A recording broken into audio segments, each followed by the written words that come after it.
When I first joined Emmanuel's community when I was an infant, everyone knew me as Larabelle. I'm 21 now and my name is Logan, or Logan Bailey for those who were attached to the first and middle name thing. In addition to my name, the fact that I'm an Earth System Science and French double major, a student journalist, and a Dolly Parton fan, I would also like to introduce myself as one of the lucky ones. I'm one of the lucky ones because when I came out as a lesbian to the senior high youth group when I was 15, it was uneventful. When I came out as transgender 2 years later, all that changed was the name that my friends called me. I'm one of the lucky ones because I can still walk in Emmanuel. Not only that, but I can still walk in this church knowing that no one will ask me to leave a piece of myself at the door. No one even thinks it's possible for me to separate my transness from the rest of me, or at least if they do, they don't tell me that. I'm one of the lucky ones because my family didn't kick me out when I came out.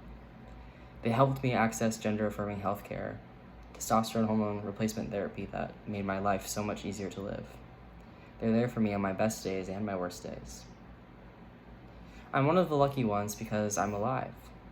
I'm no different than many trans youth who have a much higher likelihood of suffering from depression, an eating disorder, anxiety, and of attempting suicide.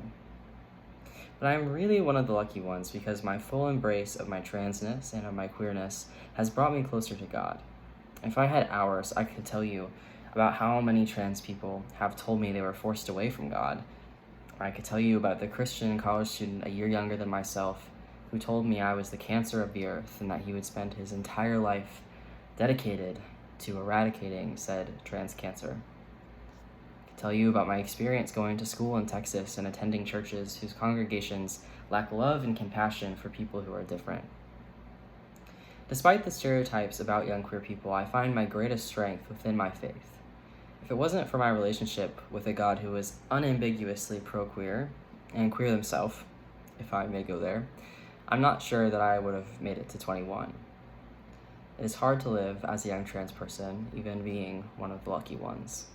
The world is cruel, and much of the cruelty directed towards trans youth comes from Christians.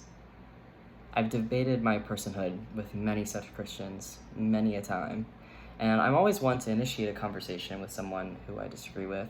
However, I tire of talking about Leviticus and translation errors and whether or not someone else thinks I'm doing this Christianity thing right. I know Jesus, and Jesus knows me, and that's really all there is to it. Jesus met me in the mental hospital when he sparked something within me that made me ask my family for a Bible. Jesus met me in the shower, a very vulnerable place for anyone, let alone a teenager confused about how their body is supposed to make any sense given their brain. And in the shower, he embraced me and reminded me that my body is good. Jesus has walked through every moment with me, when I was spit on my college campus wearing a Pride t-shirt, when I gave myself my first testosterone injection, and when I chose my name. I'm one of the lucky ones because I know that I'm a perfectly, divinely created, transgender, queer child of God. God is with all queer people every day, but especially this month, as we celebrate Pride in the face of systemic violence and oppression that continues to increase. As June continues, may we channel God's love and share it with those who don't feel as lucky. May we remember that despite the large-scale battles being fought for trans rights, the small, everyday battles are just as important.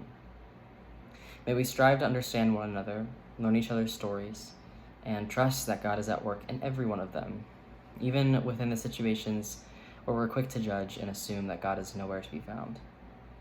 May we believe that queerness is a gift from the Creator and that it's our duty as Christians to protect and uplift this belief and the people who experience it firsthand. Happy Pride. Thank you.